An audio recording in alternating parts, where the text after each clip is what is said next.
Fast and Furious movies, a tradition in which every 2 years a movie theater parking lot gets to look like this. So let's do it.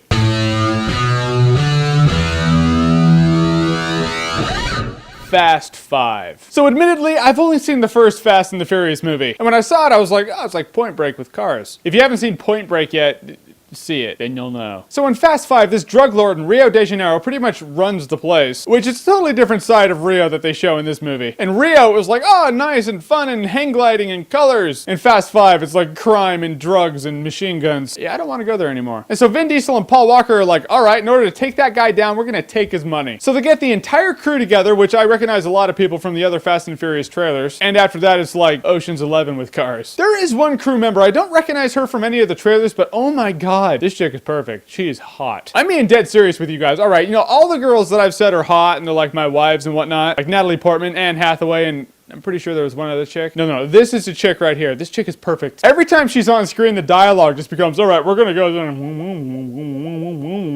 Oh my God. Thanks God for making that chick. Back to the plot. So it's pretty much that. They're gonna steal this crime boss's money. All the while, Dwayne "The Rock" Johnson is on their trail. He's like the FBI agent who's after Paul Walker and Vin Diesel. At first, when you see Dwayne Johnson stroll up on the scene, he's all hardcore and he's just shouting out all the one-liners. You're like, look at this guy trying to be Tommy Lee Jones in The Fugitive. Then you're like, all right, he's pretty cool. And then you're like, holy shit, I wouldn't want to cross that guy ever. This guy's hardcore. He's like Armageddon. Yeah, the person is Armageddon. There's a scene where he and Vin Diesel are fighting. It reminded me of like Godzilla versus pick a random humongous monster. It was pretty awesome. They're like going through walls and shit. That's what I'm talking about. Now in the start of this movie, the first like 20 minutes to half an hour, I was like, all right, I'm kind of bored. Then after that, it really kicks on. They bring the crew together and they're like doing test runs for their, you know, Italian job or Rio job. And it starts getting cool. Then everything comes to a head and there's this hardcore chase scene, which is, oh my gosh, badass awesome. Which I like that it didn't concentrate on the street races and all that. It was a heist movie. The end of the movie was like the freeway scene in Bad Boys 2, but like a lot longer, with two cars carrying pretty much a big wrecking ball. Yeah, shit got destroyed and Jeremy smiled a lot and now talks in the third person, I guess. I mean, Paul Walker's still like Keanu Reeves with a tan and Vin Diesel still talks like he has his whole fist in his mouth. But all in all, I found the movie surprisingly enjoyable. Then again, maybe all Fast and Furious movies are this enjoyable, but I was just really surprised I liked this movie. Or at least found it fun. Some scenes defy logic, others defy physics. Logic being, when you're trying to maintain a low profile, don't street race. Like I said, it doesn't concentrate on the street racing, but they street race in really high profile cars. While they're on these little intercoms that the cars have, they're like, all right, after we do this job, I'm gonna take you over. I'll bet you $1 million